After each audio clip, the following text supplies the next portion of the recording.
Assalamualaikum warahmatullahi wabarakatuh. Apa kabar kalian semua, khususnya kelas 11 IPA? Jumpa lagi dengan saya.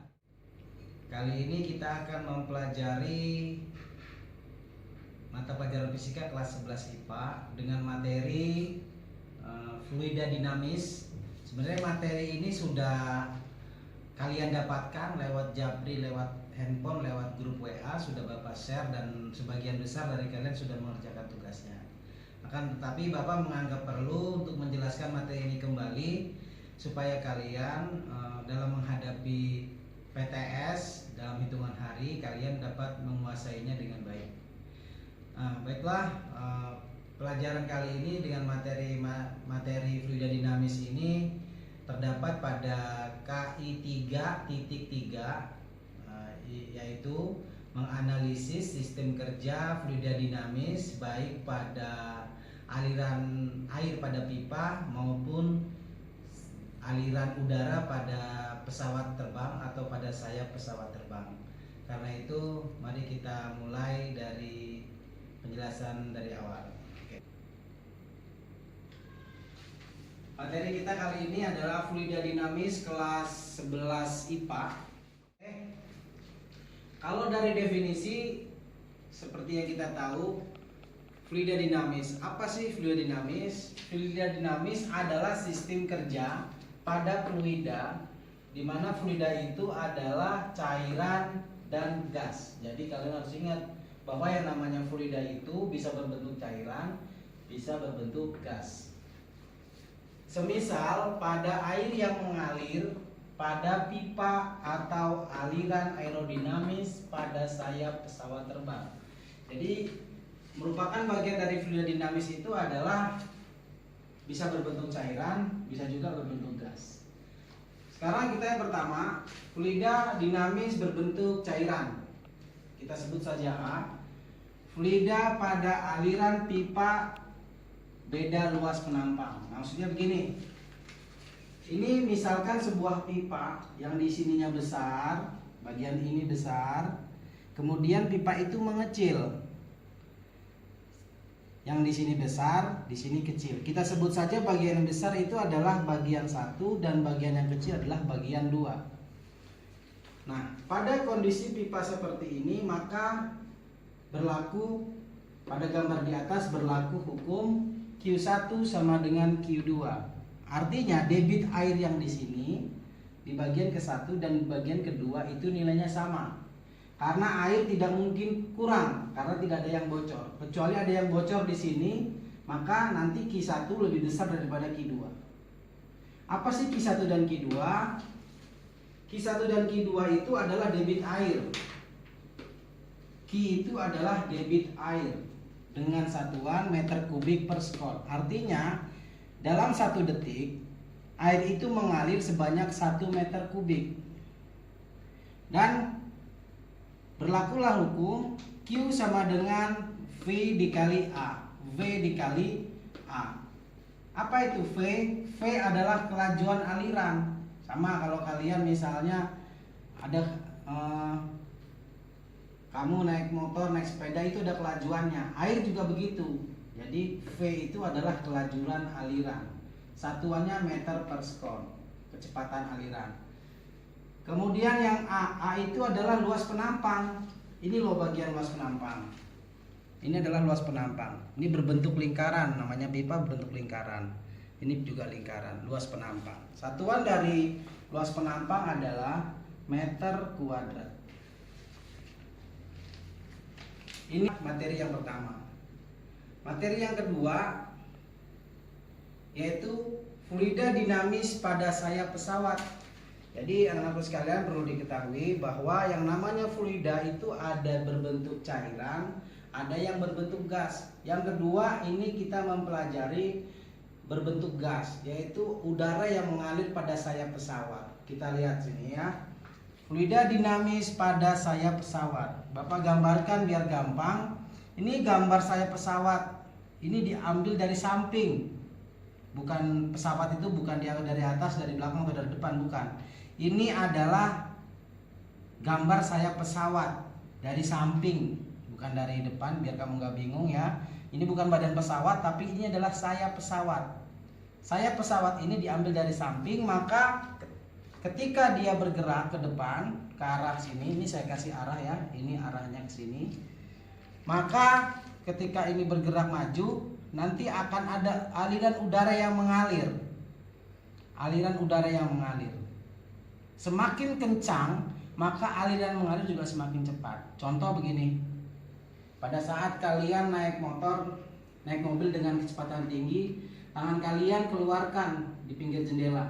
Kemudian berbentuk seperti ini tangan kalian. Pada saat kecepatan tinggi, maka tangan kalian akan terasa keangkat. Seperti itulah teori dari aerodinamis. Bagaimana gaya angkat itu ada. Jadi di atas tangan kalian mengalir udara, sehingga dia akan menarik pesawat ke atas. Akan tetapi ada aliran di bawah yang bekerja sebaliknya. Dia gayanya bukan ke atas, tapi ke bawah. Kalau ini saya pesawat pada saat kecepatan tinggi, di bawah ini merupakan aliran udara, tapi dia arahnya ke bawah. Jadi dia membebani, bukannya ngebantu ke atas, tapi dia membebani. Ya, inilah sayap pesawat dari bawah. Bagaimana menentukan F ini ya? Dalam perancangan pesawat, setiap titik itu dirancang. Mulai sayapnya, badannya, depannya, belakangnya itu dirancang. Berapa F yang timbul ke atas? Yang pasti F ke atas itu lebih besar, harus lebih besar daripada F ke bawah. Kita tidak terbang berada di sini karena F kita ke bawah itu lebih besar daripada F kita ke atas. Nah, ini adalah F yang biru ini ke atas, yang merah adalah ke bawah. Untuk menentukan nilai F, kita memerlukan sebuah persamaan. F sama dengan setengah rho V kuadrat dikali dengan A. Nanti kita jelaskan. F itu apa? F itu adalah gaya ini.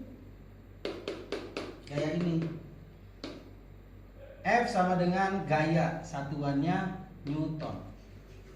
Kemudian rho. Apa itu rho? Rho adalah massa jenis udara. Jadi massa jenis itu biasanya ditentukan. Nanti di soal dikasih tahu massa jenis udara. Ya, massa jenis udara itu berapa? Satuannya adalah meter kubik per kilogram. Setelah V yaitu A. A adalah luas penampang sayap pesawat, meter persegi.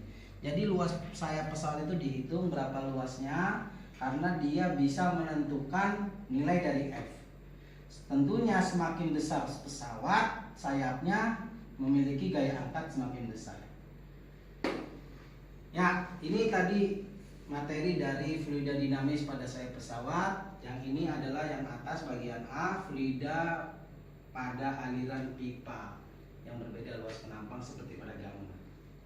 Nah, untuk lebih jelasnya kita masuk ke contoh soal yang A dulu ya. Yang A ini bagaimana sistem kerja soalnya, kita perhatikan. Bapak menyebutnya contoh soal A. Soal A ya. Pipa dengan dua bagian 1 dan 2. Maksudnya bukan pipanya dibelah jadi 2, bukan. Jadi pipanya itu terdiri 2 bagian. Yang satu itu lebih besar, yang satu lebih kecil. Makanya bagian 1 dan 2.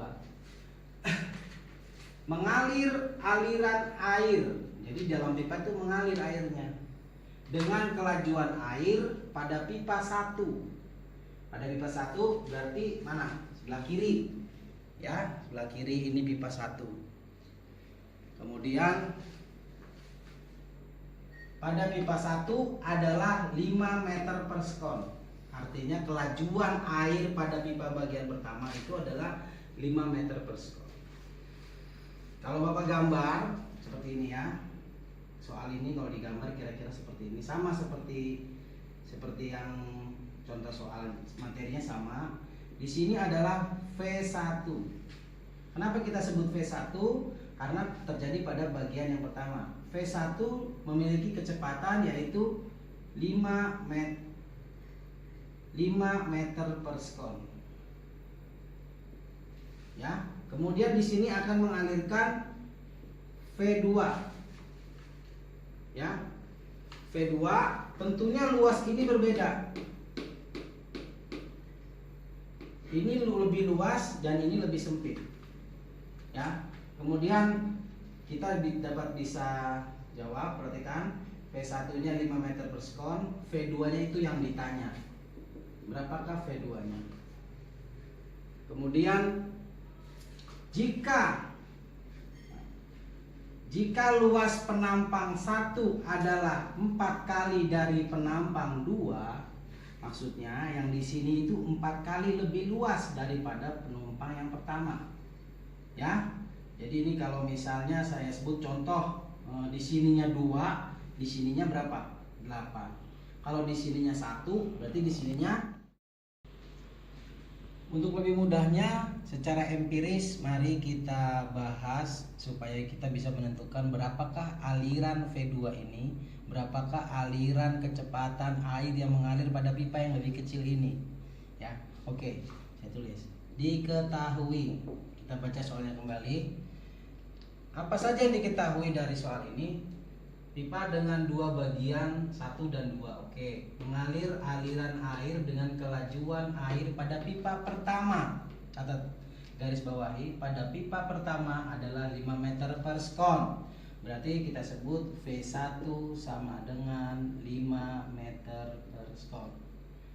Lanjut, jika luas penampang 1 adalah 4 kali dari penampang 2. Berarti di sini luas penampang ke-1 adalah 4 kali dari penampang kedua. Ini semua dari soal. Kemudian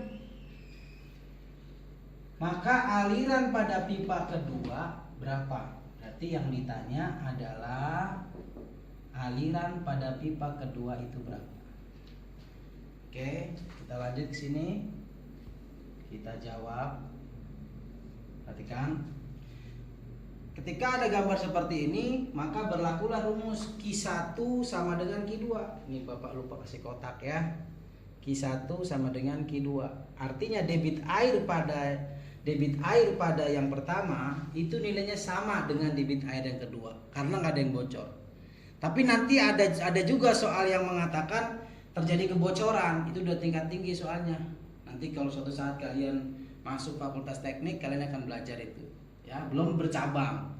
Ini baru 1, ya. Oke, Q1 sama dengan Q2. Kita tulis kembali di sini. Q1 sama dengan Q2. Q1, Q rumusnya apa? Seperti yang sudah kita tulis, Q itu rumusnya adalah V dikali dengan A. Maka kita ulang di sini. V dikali dengan A. Tapi V-nya bukan V sembarang V. Harus dikasih lambang 1. A-nya juga harus dikasih lambang 1 karena ngikutin di sini, ya.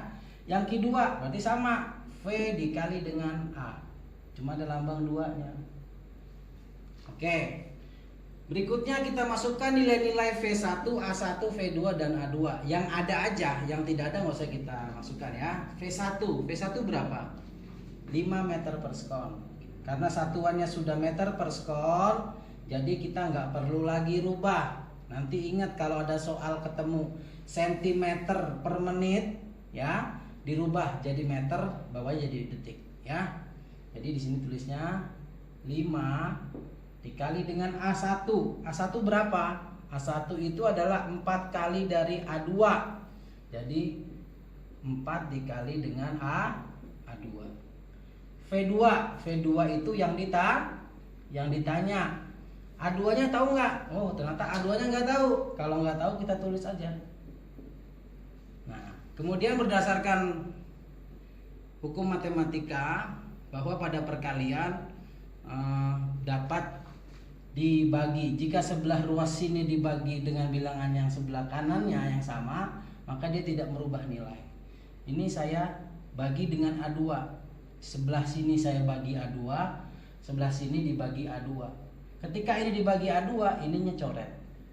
Ketika ini dibagi A2 juga sebelah kanan, ininya juga hilang. Jadi yang tersisa adalah V2 sama dengan 20. Artinya kecepatannya mengalir pada pipa yang kedua adalah 20 meter per sekon.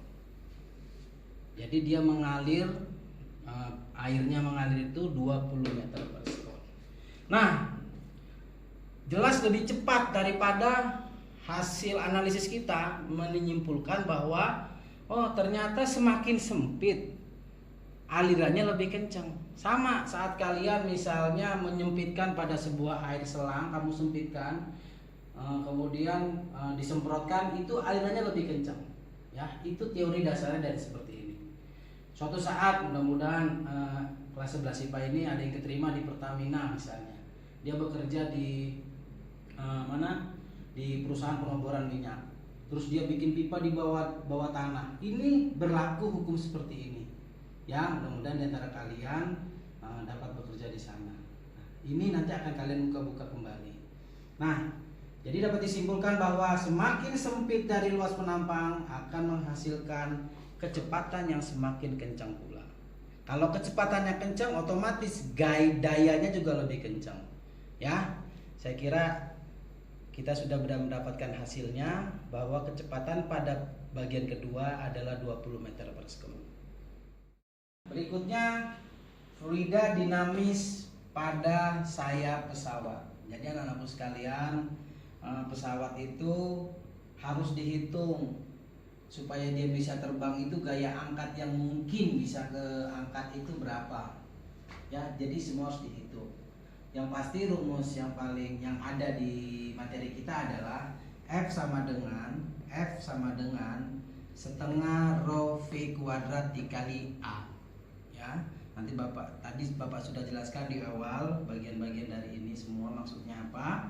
Ini saya kembali jelaskan, ini adalah sayap pesawat dari samping, bukan sayap pesawat dari depan, ya. Ketika ini bergerak maju, maka ada aliran udara, ini yang berwarna biru. Ini aliran udara yang baik, Bapak nyebutnya. Kenapa? Karena dia gayanya ke atas, ya. Sama seperti tangan kalian kalau lagi naik mobil kencang di tol, kamu keluarkan, pasti tangannya itu akan keangkat ke atas. Kira-kira seperti itulah teori pesawat terbang. Tapi ada juga yang berwarna merah. Ini yang Bapak sebut merugikan, yang tidak baik. Kenapa? Karena dia bukan yang angkat pesawat, dia maunya nurunin pesawat. Nah, jadi ini yang warna merah ini gayanya ke bawah. Nah, supaya dia naik, berarti gaya angkat itu dihasilkan dari mana? Oke. F angkat sama dengan F atas dikurangi F bawah. Ini dari misalnya begini, ya. Misalkan ini F atas, ya. Ini F bawah. Kalau F atasnya 10, F bawahnya 5, terbang atau tidak? Pasti terbang karena F atasnya 10, F bawahnya 5. Akan tetapi kalau F atasnya 10, F bawahnya 12, pesawat itu dijamin tidak akan terbang, ya, karena dia lebih besar, nilainya negatif, F angkatnya negatif. Jadi dia akan tidak bisa terbang. Kembali ke rumus angkatnya. F angkat sama dengan F atas dikurangi F bawah. Ini rumus supaya pesawat itu bisa terangkat. Untuk lebih memudahkan, kita perhatikan contoh soalnya, ya. Pesawat dengan luasan, maaf ini ada yang salah, luasan sayap maksudnya, ya. Luasan sayap. Pesawat dengan luasan sayap 80 meter persegi. Wah, luas banget tuh sayap pesawatnya, ya. Ya, ini hanya soal. Dengan aliran udara pada sayap atas adalah 250 meter per sekon. Jadi aliran udara yang mengalir di atas sayap pesawat 250 meter per sekon. Sedangkan pada sayap bagian bawah adalah 210 meter per sekon. Ya, meter per sekon. Maka beban total pesawat dan muatan adalah, jadi yang ditanya itu adalah beban total. Jadi dia itu beban total pesawat dan muatan. Jadi muatan ditambah badannya sendiri itu berapa kita sebut dengan beban total. Ya, Di soal dikasih tahu bahwa massa jenis udara adalah 1,2 kg per meter kubik. 1,2 kg per meter kubik. Mari kita coba selesaikan soal ini. Bagaimana pesawat ini supaya bisa terbang. Ya. Diketahui, mari kita baca soal kembali. Diketahui pesawat dengan luasan sayap 80 meter kubik, meter persegi. Berarti dapat kita tulis A sama dengan 8 meter persegi. Ya, dari soal kita ketahui A-nya adalah 80 meter persegi. Sedangkan aliran udara pada sayap atas adalah 250 meter per sekon. Oh, berarti aliran disebut dengan V, kecepatan udara. Berarti kita nulisnya V atas adalah 250 meter per sekon. Kemudian dari soal kembali, sedangkan pada sayap bagian bawah adalah 210 meter per sekon. Oh, berarti V bagian bawah adalah 210 meter per sekon. Yang ditanya berapa beban total? Berarti kita tulis saja ditanya M total. M totalnya berapa? Massa total itu berarti massa pesawat ditambah massa muatan. Ya, mari kita coba selesaikan. Kita tulis jawab di sini. Yang di atas F angkat sama dengan F atas dikurangi F bawah. Ya, gaya ke atas dikurangi gaya ke bawah. Oke. F angkat. Nah, sekarang kita fokus ke F atas dulu. F atas rumusnya apa sih? Oh, ini rumusnya. F sama dengan setengah rho V kuadrat dikali A. Oke, ini kita tarik, kita taruh sini. Ya, maka setengah kali rho dikali V kuadrat dikali A. Ini namanya F atas. Ya, maka di sini kita kasih kode A supaya nggak ketukar sama yang di sebelahnya.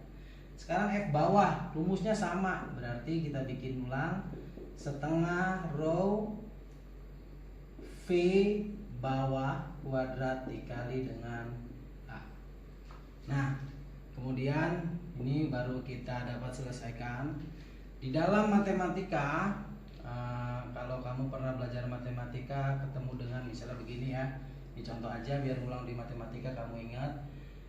2A dikurangi, jangan 2A, 4A dikurangi oleh 2A. Ya, ingat matematika.